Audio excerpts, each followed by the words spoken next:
اعوذ باللہ من الشیطان الرجیم بسم اللہ الرحمن الرحیم وقال علیہ السلام نعم القرین الرضا والعلم وراثۃ کریمۃ والآداب حلل مجددۃ والفکر مرآۃ صافیۃ۔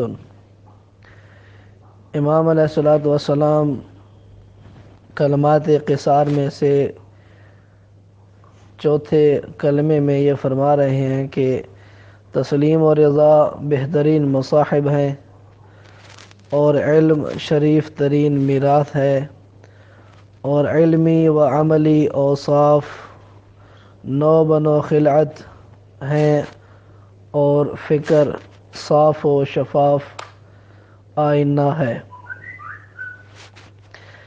اس میں نعم القرین سے مراد یہ لیا گیا ہے هو الرضا الاصل فیہ العلم، علم سے مراد وہ علم کے جو علم دین شمار ہوتا ہے، اور وہ علم کے جو علوم دین کے مقدمات میں سے شمار ہوتے ہیں۔ اب علم کو تقسیم کیا گیا ہے حضوری، علم حضوری کی طرف اور علم حصولی کی طرف۔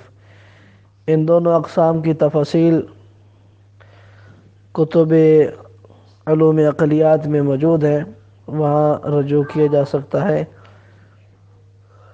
اس کے بعد حلل لفظ استعمال ہوا ہے کہ جو جمع ہے حلہ کی، کہ جس کا مطلب ہے کہ ہر جدید یا نیا کپڑا، یا دوسرا معنی یہ مراد دیا جاتا ہے کہ ہر کپڑا کے جو جسم کو ڈھانپنے والا ہو۔ اس کے بعد لفظ استعمال ہوا ہے الفکر۔ فکر کی مختلف تعریف بیان کی گئی ہیں، جیسا کہ کتاب منطق میں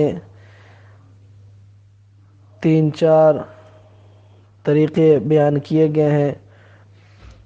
اسی طرح اور اس منطق والی کتاب میں دیکھ کر فکر کی وہ تعریف کے جو شیخ مظفر نے اس کتاب میں ذکر کی ہیں وہ دیکھی جا سکتی ہیں۔ اس کے بعد کلمہ الفکر ہے کہ جس کا یہ معنی ہے کہ ترتیب امور المعلومہ لتحصل معلومات، یعنی ان معلومات، ان امور کو ترتیب دینا تاکہ معلومات حاصل کی جا سکیں، یعنی وہ بے ترتیبی معلومات کہ جو ہمارے پاس ہوتی ہیں، جب ان کو ہم دیتے ہیں ترتیب، اس کے بعد ہمیں معلومات حاصل ہو جاتی ہیں، اسے کہتے ہیں الفکر۔ اب یہ فکر کبھی اس کا اطلاق عاقلہ، قوت عقلہ پر بھی صدق کرتا ہے۔ آخر میں بیان کیا ہے مرآۃ صافیہ، یعنی صاف شفاف آئینہ، یعنی التی تظہر الصورہ بحقیقتها، وہ چیز کے جس میں اس کے سامنے کھڑی ہوئی چیز، شخص، کوئی بھی، جس کی حقیقت صورہ کو وہ واضح کرے۔ یہ تھا امام علیہ السلام کا کلمات قصار میں سے چوتھا کلمہ۔ انشاءاللہ آگے والا کلمہ انشاءاللہ کل بیان کریں گے۔ والسلام علیکم ورحمۃ اللہ وبرکاتہ۔